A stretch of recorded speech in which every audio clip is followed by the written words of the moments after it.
Hello, and welcome back to the Glossy Week in Review podcast. I'm your host, senior fashion reporter Danny Parisi, and I'm here with our international reporter, Zofia Zwieglinska. How are you, Zofia? Yeah, doing well. Just come out of a heat wave in the UK, so very glad that's over. Oh, really? How bad is it there? Well, it was like 3 days, but UK heat waves are kind of built different. There's no aircon anywhere, so it just ends up being you trying to circulate air around your house and escaping from room to room to see where's cooler. I bet your dogs were panting like crazy. Oh, yeah. It's been pretty hot in New York as well. But we have a fun episode. We're going to be talking a couple of things sort of revolving around Shein. One, they confidentially filed for an IPO in London this week, which you wrote about. So we're going to talk about that. We're also going to talk about Amazon testing and potentially launching soon a basically Shein competitor, low price kind of store, direct shipping from China. We'll talk about kind of the effects of both of those things and how they relate to each other. And then finally, our last topic is going to be the complete opposite end of the spectrum, the price spectrum, talking about LVMH, which made a bunch of acquisitions recently and will probably make many more. They are so ridiculously huge. Let's start talking about Shein, though. So as you covered earlier this week, they filed for an IPO in London. There was a whole kind of back and forth where they initially wanted to go public in the US and faced a lot of opposition. And now they are going to go public in London instead. Although based on your story, it seems like there was some opposition there too. So tell me more about it. Did they have as easy a road there as they would have had here? I mean, definitely not as easy a road, just because obviously the US side of things, there's, the whole kind of issue between US and China on the trade agreements. There's the kind of quality. There's also all kinds of, production outsourcing issues that are affecting those relationships. Like things are trying to move back to American production. Whereas, with the UK, the IPO market in general, and to be honest, the stock market is a little bit dead, and the UK is desperate for a little bit of a cash influx or something happening in the business sector. So while it might not be the prime location for most companies to go public, for Shein, after it got like a definitive ban from the US stock market, it makes sense to go to the next biggest one, which is in London, surprisingly. And for that, obviously, like the process for going through UK like regulatory approval and then also Chinese regulatory approval, because they have to go through that, is slightly longer. I believe they said that it was a 3-month period. So there was an initial kind of announcement, I think back a couple of months ago, that it was something that they were considering. And then now they've confidentially filed, which means that basically their financial information and everything to do with like revenue and sales is not public yet. I'm assuming that will come to light at some point, although it's, again, a very weird kind of thing because Shein has so far not published many revenue numbers, not published sales. They don't kind of disclose anything publicly. So to do that, I think it's a big step forward, and it could get them some legitimacy in terms of how they're operating globally. Yeah, I definitely think it's interesting. One of the things I thought about was if they go public, which, like you said, it's confidentially filed, which means they're not public yet. I think they still need also approval from the Chinese Securities Regulatory Commission in order for it to go through, which might happen. But if they go public, I wonder if the sort of added the necessary transparency of being a publicly traded company. You've got shareholders, peeking in and looking at how things run behind the scenes. You'll have numbers being reported. I wonder if that will change or alter any of their practices, or at the very least change the way the company is viewed, if we can kind of get a clearer view of what's going on internally. Obviously, publicly traded companies still have lots of secrets and secretive practices, so it's not like it'll all be out in the open, but definitely more so than it is now. Like you said, they have not reported a ton of numbers over the last couple of years. It was reported, though, that they are valued, or at least were valued last year, as like a $66 billion company or something. So they're huge. And I think this confidential IPO just speaks to how, for all the criticism and all the pushback in the US or in Europe and other places, they're still so huge, and I'm pretty sure still growing. I think the price is just really hard to beat. Price is always important. And I think especially right now, at least in the US and probably in parts of Europe too, people are extremely conscious about how much they're spending. And it doesn't matter how much, how many educational things put out by the British Fashion Council or something. A lot of people are just going to be like, this is cheaper and that's what I can afford and that's what I'm going to buy. So I feel like they're going to keep growing just based on that. Yeah, no, that's exactly the kind of message that I'm a little bit worried about, because obviously the British Fashion Council has had a very kind of long-standing stance on sustainability, on kind of local production. It echoes some of the things that are happening in Europe right now around the kind of Green Claims Act. And it seems like there's a lot more movement towards making sure that, designers are pushed to responsible practices, like brands are pushed towards responsible practices, like places like Misguided and the Pretty Little Thing, which are kind of both UK fast fashion brands, have been basically like reviled in the British media. Like, it's not something that I guess anyone's particularly proud of. There's been kind of labor rights abuses in Manchester where a lot of those clothing pieces were produced. So I guess like having Shein come in and possibly be successful on the UK IPO scene would be a bit of a blow to UK fashion from like a sustainability and responsibility point of view. But on the other hand, you're thinking about like the technology implementation and like, I guess the efficiencies that a system like that would bring, like, is very different compared to a lot of these very traditional retailers that are present in Europe and the UK, who are basically all trying to replicate that model now. Like faster production, at the same time more efficient, try and reduce overstock. Like, if this solution, which Shein is supposedly selling as a B2B solution, if that works out for the industry, like, it could be a whole new conversation for how fashion is approached, and it could also be one from a sustainability perspective as well. I mean, I always think about something you told me on this podcast once about how I think you had just come back from one of the European fashion weeks, and you were telling me that for some people in Europe, sustainability and craft and making things that are not super cheap is not just about the environment or whatever. It's also kind of a point of national or continental pride that, Europe and especially France and Italy are like places where beautiful, high quality things are made. And like that association of super cheap, fast fashion is not just bad for the environment, but it's also kind of against the cultural like cachet that these places have. Not that there's not tons of cheap stuff sold there and bought there all the time too, but I always think about that there's a little bit of a pride element as well. But yeah, like you said, if companies like Shein still keep growing and still keep getting popular, it is a little bit of a blow to that kind of reputation. Speaking of Shein and low prices, let's talk about Amazon. So Shein, part of their sort of business model is super cheap products shipped directly from the supplier.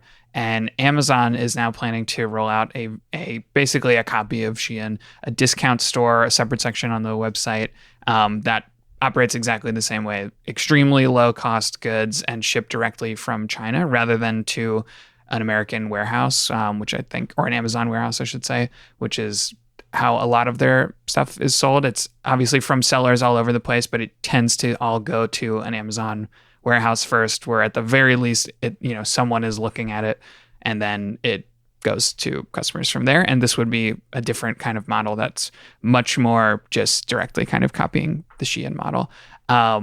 What's your take on that? I mean, just like we're talking about, the model I think is very attractive to customers, especially price conscious customers, even if it's received a lot of criticism from people in fashion and in sustainability and stuff like that. But the fact that Amazon is kind of going there too speaks to what we were just saying, that it's just, price is hard to beat, and a lower price option, I don't know, to me, it's like a no-brainer, even with all the bad stuff that comes with it. Anyway, what's your feeling on that? Yeah, I mean, like, I think as of this morning, Amazon is now like $1 trillion brand. So, I mean, it's incredible that there are still places that it can expand to. But I'm not surprised. you know, I guess like the aspect of quality control that, you know, was, I guess, a bit of a given with a lot of retailers before these kind of companies came about. You'd always have, you know, some kind of auditing, you know, some kind of quality control before something would go out. I'm not sure if customers are not like okay to take a bit of a risk nowadays as long as their product is cheap, which I find is a really weird equation because obviously there's been so many different like issues with items that Shein has shipped in the past, you know, anything from like heavy metal inclusion, kind of quality control in terms of what's in it. You know, half of the stuff is unwearable after you wash it. Like the idea that Amazon would be going into that, you know, beyond what it already does, which I'm sure that there's a lot of kind of suppliers who are bringing in kind of lower quality product onto the platform. I don't know if that's going to be a beneficial thing or if everything will end up become very, very average in quality.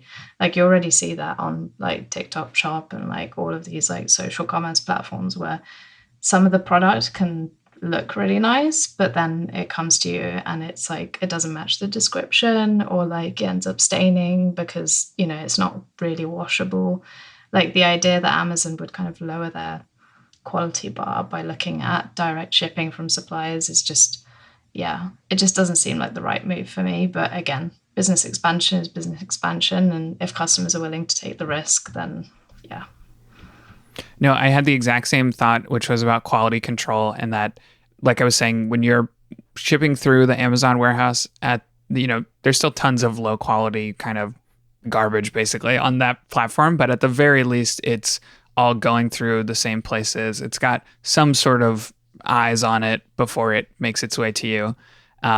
So they're definitely, I think, like the direct shipping model is part of the reason Shein can be so cheap because it's like fewer hands, like fewer times it's changing hands, fewer people involved, goes straight from the supplier to the customer. So it's just cheaper. I get that, but I think you're totally right that it's definitely going to sacrifice some quality control. Yeah, I was going to say that just like it came to me that how are they going to be able to do this? Because usually with Amazon warehouses, the whole idea is that shipping is done, I think, through more eco-friendly ways, which I'm assuming is kind of trucking rather than, you know, flying things over.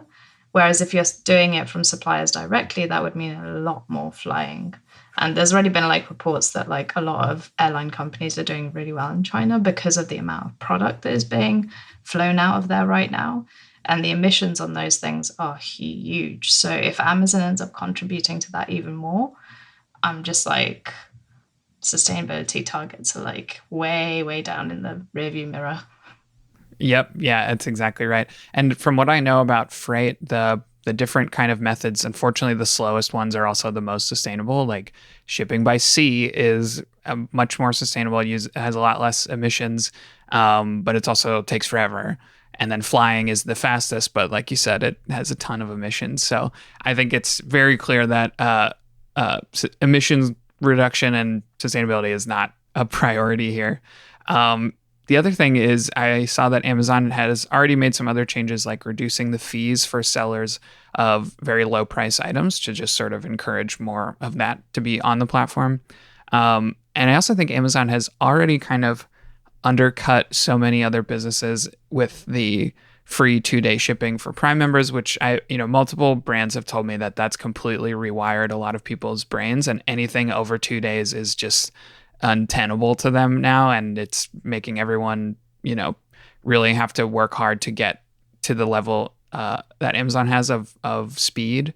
And so now if we've got, ultra cheap prices as well, I wonder what further effect that will have on sort of consumer mindset. Like, why buy from anywhere? I mean, a lot of people will still buy, invest in higher quality goods, but I think there's an argument to be made, like, why buy from anywhere else if you can get it in 2 days and it costs $1 from Amazon? Probably not good for the world, but I can see, like, if your wallet is really tight, that has a lot of appeal. Any other thoughts on Amazon and Shein before we move on to talking about LVMH? No, I think that like it's just a crazy world out there, and I'm very worried about these kind of moves. Yeah, Yeah, me too. Okay, let's talk about our last topic. Complete opposite end of the spectrum here, but LVMH made the latest of several big acquisitions this week. There's a lot to unpack. They've also just been on a crazy acquisition spree, which we can talk about more. But the most recent one is Lepe 1839, which is a Swiss clockmaker. LVMH bought them and announced that, I think, Wednesday morning. It's a maker of luxurious high-end clocks. Obviously, I think part of LVMH's very clear ongoing effort to improve their standing in like the watches and horological kind of world, which we've talked about on this podcast. Frederic Arnault is, the newly appointed head of LVMH's watches division as of January, and he's immediately done, I think, a lot of work to kind of increase LVMH's standings in the watch world. They increase the prices and cut the number of models at at Louis Vuitton watches. They've bought, people like Lepe 1839. Frederic Arnault has talked a lot about his sort of ambitions for watches. There's a couple other acquisitions to talk about too, but first, what's your take on them buying this clockmaker? Yeah, I mean, it's really interesting because obviously a lot of the times you're looking at watchmaking rather than clockmaking. So it feels like it's a bit of a different acquisition. You're not really looking at kind of fashion product. You're actually kind of going more into that like craft heritage, almost, collectibles or antiques. Like those are the kind of areas that you're looking at. If you're going for such a storied brand, and a lot of the times it's kind of special keepsakes or mementos. I think the photo they used to kind of promote it was in the shape of like a hot air balloon. So it's not exactly the things that you'd wear on your wrist and wear every day. I think these are kind of special objects, basically. True. But I do think that just having the clockmaking sort of expertise in the portfolio, like I would imagine that they will take some of that Swiss expertise over to the watch brands too. But I think you're right. I don't think they're going to like stop making beautiful like clocks, like display clocks. But I just think that probably is going to be rolled into maybe not rolled in is not the right word. Like I can't imagine that they're going to have these skilled clockmakers from Switzerland and not use some of that knowledge or expertise for their watches. The other thing is they have acquired a bunch of stuff recently. Another recent one, I think from last week, Chez l'Ami Louis, which is a bistro in Paris that's not very big, but is famous. And Bernard Arnault apparently is a big fan of it. And we've talked on this podcast also about how they're very close to buying Paris Match, which is a famous magazine. I feel like LVMH has a finger in every possible thing that could be luxury: hotels, restaurants, magazines, like clocks. They're so expansive. I almost wonder if they're gonna like turn Paris into like Louis Vuitton Disney World, where it's like you eat at the Louis Vuitton restaurant and then you sleep at the LVMH hotel and then you buy some like LVMH stuff. I don't know. It's like you could do a whole trip to France and just do LVMH related stuff the whole time, probably. Oh my God, yeah. And like if you think about the like international potential of that, like there's been so many different like luxury brand cafes and experiences, and obviously like LVMH have got them, I think it's the Dior Museum. Like they're doing so many different things. It really does feel like, it's just an LVMH world and we're all just living in it. But I'm really hoping that that they don't turn Paris into that. Like this year alone it's quite visible that with the Olympics they're really pushing that kind of agenda. And obviously the fact that LVMH is the most valuable company in France, like total, is really driving that change. I think a lot of the times it's very, very enmeshed with like the government and kind of the way that France wants to present itself to the world. I think there's a lot of kind of tie-ins there with like luxury and fashion, and trying to appeal to tourists that way. I guess like on an interesting front, like Disney World isn't getting any smaller. So like perhaps that's the model to follow. People are always going to be keen to come back for more.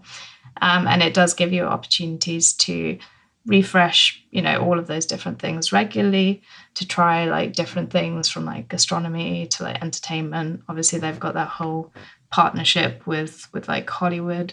Like there's a lot going on there. Yeah. Yeah, they're making movies. I forgot there's a whole other element of their kind of portfolio now.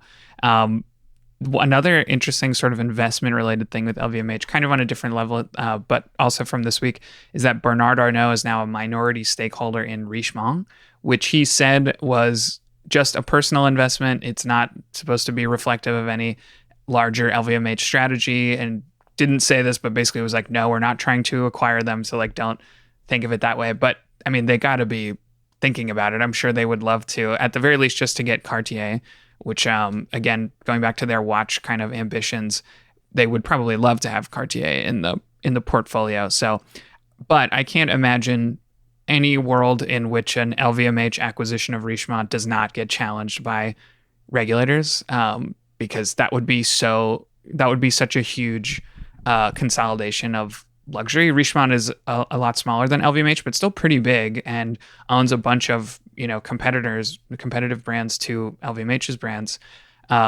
We talked about Tapestry and Capri and that merger being challenged by the FTC here in the US, and both of those companies are a lot smaller and have a lot less market share of luxury than LVMH does. So I think if LVMH tried to buy Richemont, I mean, I think that would be really hard to justify on monopolistic grounds. That would be an insane level of consolidation.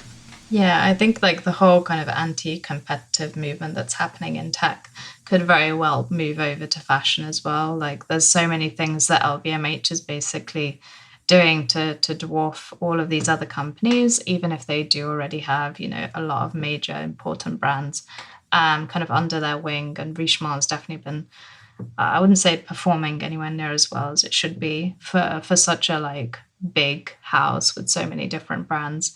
But yeah, I mean, it's an interesting kind of time right now. I don't know if you also saw the Dior news with regulators in Italy cracking down on them.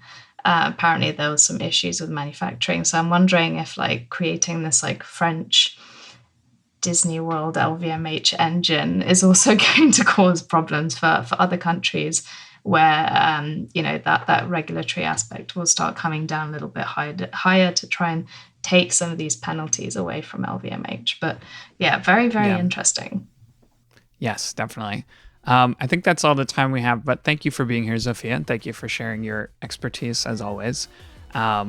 For those of you listening, don't forget to give us a rating and a review on Apple Podcasts or Spotify or wherever you listen to this.